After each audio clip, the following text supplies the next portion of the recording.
Saat ini anak muda di berbagai pelosok Indonesia juga mulai mengenal artis-artis K-pop dan gemar menonton drama Korea. Ketertarikan warga Indonesia terhadap Korea juga telah mendorong meningkatnya wisatawan Indonesia ke Korea. Diharapkan wisatawan Korea juga semakin banyak datang ke Indonesia. Maraknya budaya K-pop diharapkan juga dapat menginspirasi munculnya kreativitas anak muda Indonesia dalam berkreasi dan mengenalkan keragaman budaya Indonesia ke luar negeri. Ngerti kalian K-pop? Si Opa, Opi, dan Oppo, ini anak perempuan nih, hei akhwat, kalian dengar?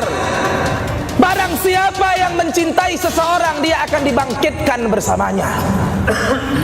Barang siapa yang mengidolakanku, kata Nabi, dia di hari akhir dibangkitkan dari kuburnya bersama aku.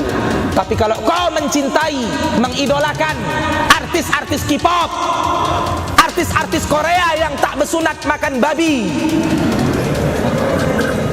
yang diidolakannya artis K-pop, la haula, tidak bersunat, iya kan?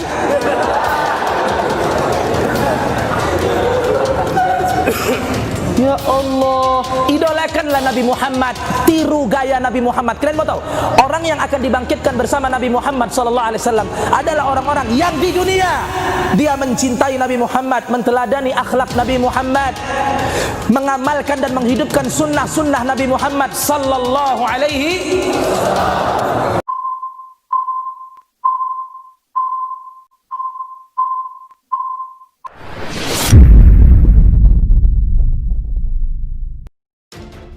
Pidato Ma'ruf Amin soal K-pop kontroversi.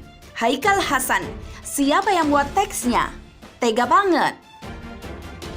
Pidato Wakil Presiden Republik Indonesia Ma'ruf Amin yang menyinggung soal K-pop pada acara peringatan 100 tahun kedatangan warga Korea di Indonesia beberapa waktu lalu menuai kontroversi. Pasalnya, Ma'ruf Amin dianggap oleh sejumlah kalangan terkesan mempromosikan budaya luar ketimbang budaya asli Indonesia yang kaya akan keberagaman. Namun pendakwa Haikal Hasan Baras menilai Ma'ruf Amin hanya membaca teks pidato yang sesungguhnya tidak dia ketahui ada materi yang menyinggung K-pop di dalamnya. Menanggapi pidato Wapres Kiai Ma'ruf soal K-pop, beliau nggak salah, nggak tahu, nggak sadar, dan mungkin gak pernah nonton. Beliau hanya membaca teks yang disajikan oleh seseorang, ujar Haikal dalam akun Twitternya @haikal_hasan, Jumat 25 September. Pernyataan Ma'ruf terkait K-pop ini sebelumnya dikomentari oleh musisi kenamaan Ahmad Dhani. Pentolan grup band Dewa 19 itu menganggap pernyataan Ma'ruf kurang tepat, karena menurutnya musisi Indonesia jauh lebih berkualitas ketimbang artis K-pop. Selain itu, pernyataan Ma'ruf itu juga ramai diperbincangkan di media sosial karena terdapat sejumlah akun yang membuat semacam meme yang menyebutkan pernyataan Ma'ruf seolah mengajak anak muda menonton paha. Kontroversi ini diklarifikasi oleh juru bicara Wakil Presiden Ma'ruf, Mas Duki Baitlawi, yang menjelaskan maksud pernyataan Wapres soal budaya Korea bisa dijadikan inspirasi dalam mengembangkan kreativitas anak muda. Namun begitu, Haikal Hasan menitik beratkan kontroversi pernyataan Ma'ruf tentang K-pop tersebut kepada persoalan teks pidatonya, di mana dia bertanya-tanya siapa gerangan orang yang membuat teks pidato tersebut. Siapa seseorang itu yang membuat teks pidato Ma'ruf? Mengapa seperti itu? Tega banget menyisipkan K-pop. Demikian Haikal Hasan Baras. Mengacu kepada keputusan Presiden atau Kepres 63 tahun 1998 tentang tugas dan susunan organisasi Sekretariat Wakil Presiden, dijelaskan di dalam pasal 1 tentang tugas Sekretariat Wakil Presiden, di mana tugasnya adalah membantu Sekretaris Negara dalam melaksanakan sebagian tugas dan fungsi Sekretariat Negara dalam memberikan dukungan staf dan administrasi sehari-hari kepada Wakil Presiden dan dalam penyelenggaraan tugas-tugasnya membantu Presiden. Dalam hal ini termasuk penyiapan bahan untuk pemberian keterangan pers dan pemberitaan media massa, serta pelayanan penerjemahan. Belum lama ini, Kepala Kantor Sekretariat Wapres, Muhammad Umar, disoroti karena belum pernah diganti sejak 2011. Dia pun disebut-sebut salah satu yang menghambat komunikasi antara tim sukses dan pendukung dengan Ma'ruf Amin. Take action. Revisi UU Bank Indonesia, jalan menuju kehancuran ekonomi. Pandemi corona membuat mata masyarakat terbuka betapa lemahnya keuangan negara. Pandemi membuat defisit anggaran meningkat tajam karena penerimaan negara anjlok, sedangkan belanja negara naik pesat. Pandemi membuat keuangan negara dalam tekanan. Rasio pembayaran bunga mencapai 25% dari penerimaan perpajakan atau penerimaan pajak tambahan bea dan cukai. Sedangkan penerimaan perpajakan hanya sekitar 8% dari PDB atau produksi domestik bruto rendah sekali.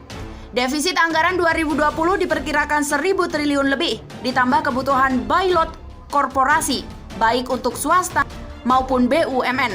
Utang pemerintah diperkirakan akan membengkak 1.200 triliun di tahun pandemi ini.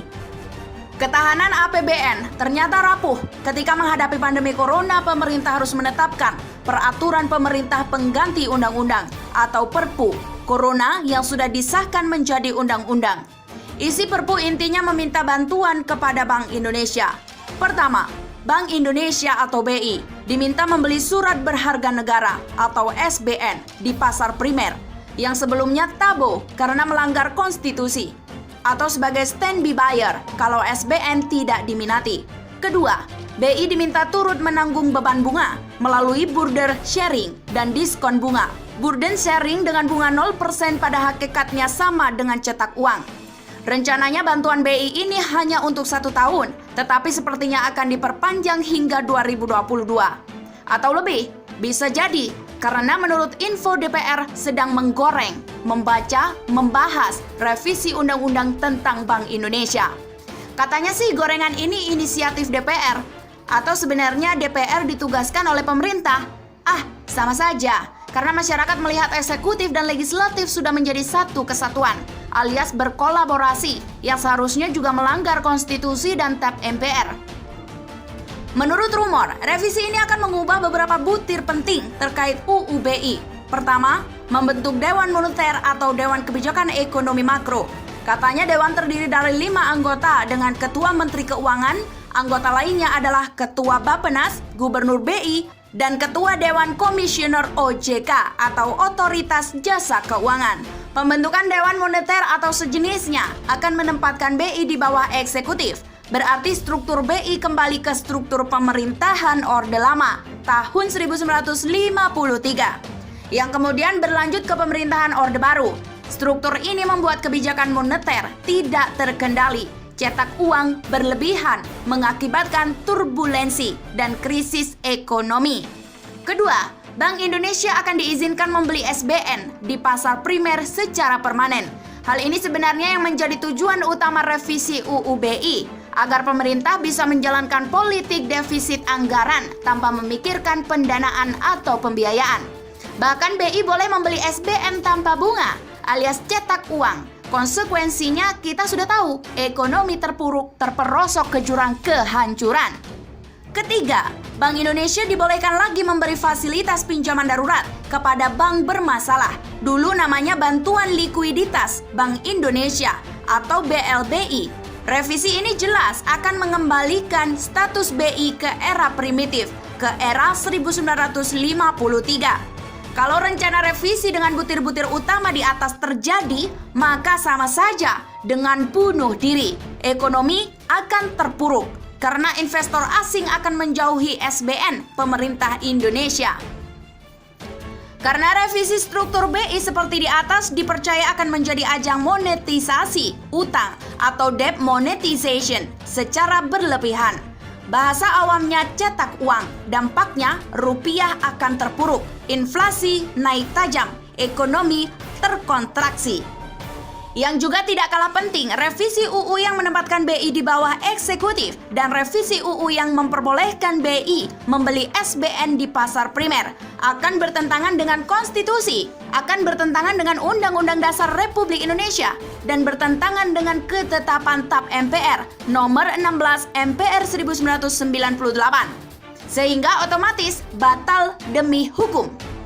Pembentukan Dewan Moneter atau Dewan Kebijakan Ekonomi Makro untuk tujuan membawai BI secara langsung bertentangan dengan pasal 9 TAP MPR 16 1998 yang berbunyi, dalam rangka pengelolaan ekonomi keuangan nasional yang sehat, Bank Indonesia sebagai bank sentral harus mandiri, bebas dari campur tangan pemerintah dan pihak luar lainnya, dan kinerjanya dapat diawasi dan dipertanggungjawabkan. Oleh karena itu, DPR sebaiknya minta pemerintah fokus pada pembenahan ekonomi sektor real. Jangan merusak sektor moneter yang menyandang status independen, yang terbukti cukup handal selama 20 tahun belakangan ini. Jadwal Pilkada serentak 9 Desember 2020 direcokin kebisingan pro dan kontra. Pemerintah dalam hal ini Presiden Jokowi melalui juru bicaranya Fajrul Rahman dengan tegas menolak pilkada ditunda. Sementara sejumlah tokoh ormas besar Islam seperti NU dan Muhammadiyah serta MUI atau Majelis Ulama Indonesia plus Bapak JK atau Yusuf Kala meminta pilkada serentak ditunda.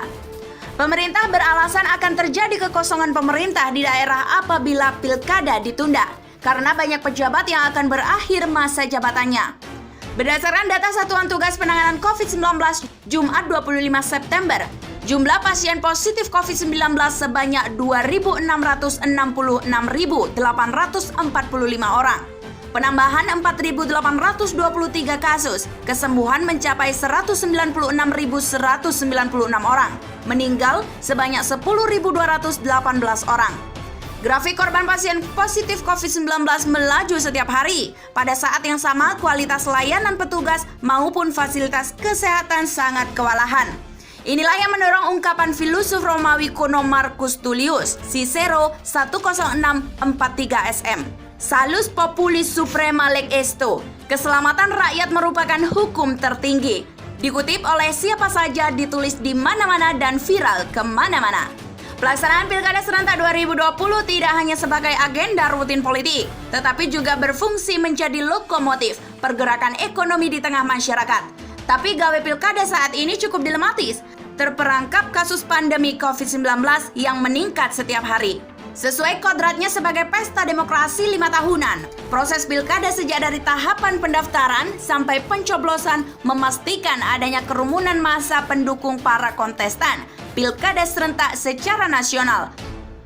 Pilkada serentak secara nasional pertama kali digelar 9 Desember 2015. Dan ironisnya, perhelatan demokrasi itu sekaligus menjadi bursa transaksi jual beli suara masyarakat kepada kandidat melalui jasa tim sukses atau relawan.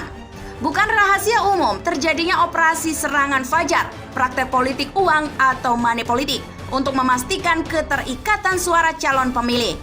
Itu bagian kecil dari skenario besar pragmatisme politik yang membudayakan percukongan. Menyandra kandidat terpilih memikul beban kewajiban untuk memberikan kompensasi kemudahan perizinan dan lisensi kepada cukong yang mendanai biaya kandidat, sejenis success fee.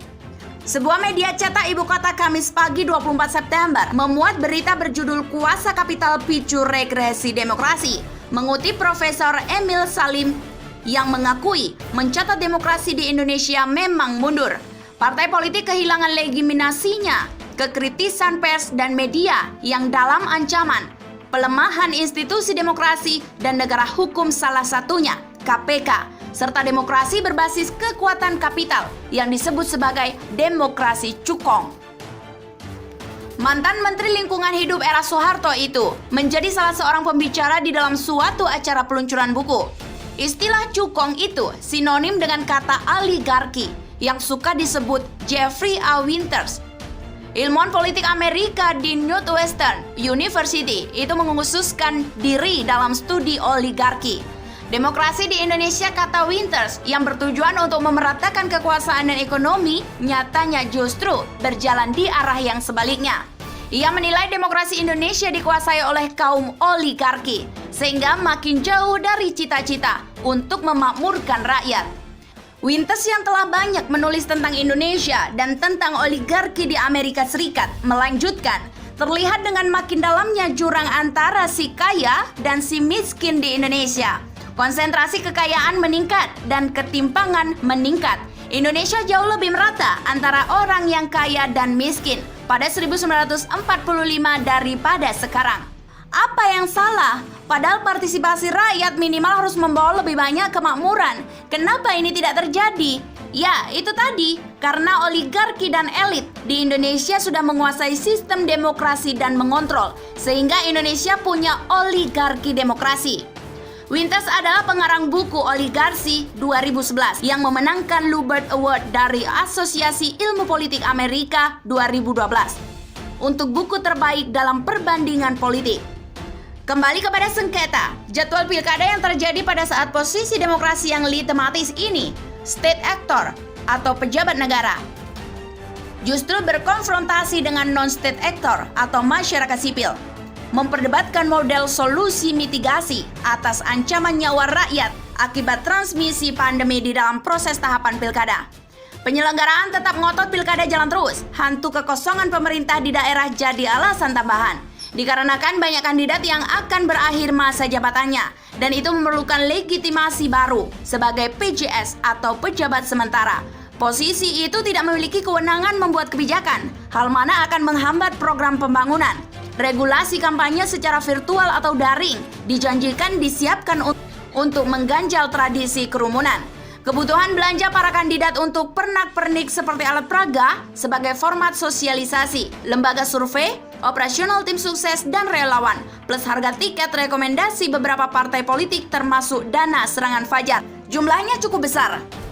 Merujuk informasi mutakhir, KPU telah menerima pendaftaran sebanyak 741 paslon atau pasangan calon di seluruh Indonesia, meliputi 270 daerah dengan rincian 25 paslon, 9 di provinsi, 224 di kabupaten, dan 37 di kota. Dari jumlah itu ada 25 kabupaten atau kota yang menggelar pilkada dengan satu paslon calon, melibatkan 105 juta orang pemilih yang akan mendatangi kurang lebih 312.000 TPS atau tempat pemungutan suara. Sebuah asumsi obrolan warung kopi, jika memang itu benar, menyebutkan dana yang harus dikeluarkan setiap kandidat mencapai antara 35 hingga 50 miliar, dikonversi 741 paslon. Total uang yang berputar mencapai 35 triliun hingga 50 triliun.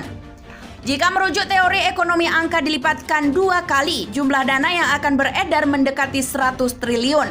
Katakanlah hanya setengah dari jumlah itu yang kejadian, ya tetap besar, 50 triliun. Ia merupakan mesin besar penggerak ekonomi pandemi. Bagi pemerintah, anggaran tahapan pilkada sebesar itu harus ditangkap untuk dijadikan agregator perputaran roda ekonomi masyarakat yang mandek selama pandemi.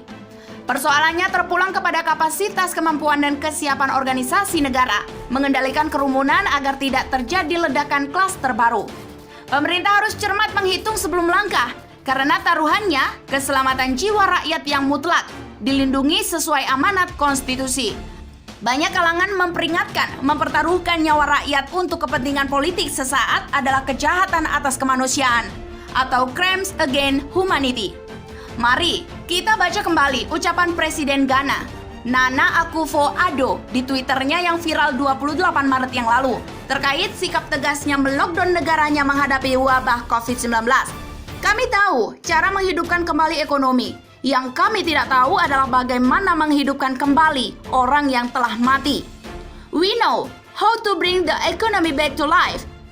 What we do not know is how to bring people back to life, kata Akufo-Addo.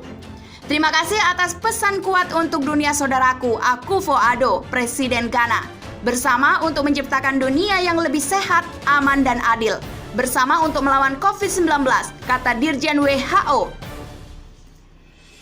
Ghebreyesus mengapresiasi ucapan Presiden Ghana di Twitternya. Ghana adalah negara kulit hitam Afrika pertama yang merdeka dari Britania Raya 1957. Sebutan negeri itu sebagai pesisir emas memang terpantul dari sikap presidennya yang berhati emas. Pada layar WhatsApp, saya ada tulisan cukup menggelitik. Di Ghana tidak ada hiruk-pikuk kampanye Pancasila setiap hari loh. Pada layar WhatsApp, saya ada tulisan cukup menggelitik. Di Ghana tidak ada hiruk-pikuk kampanye Pancasila setiap hari loh.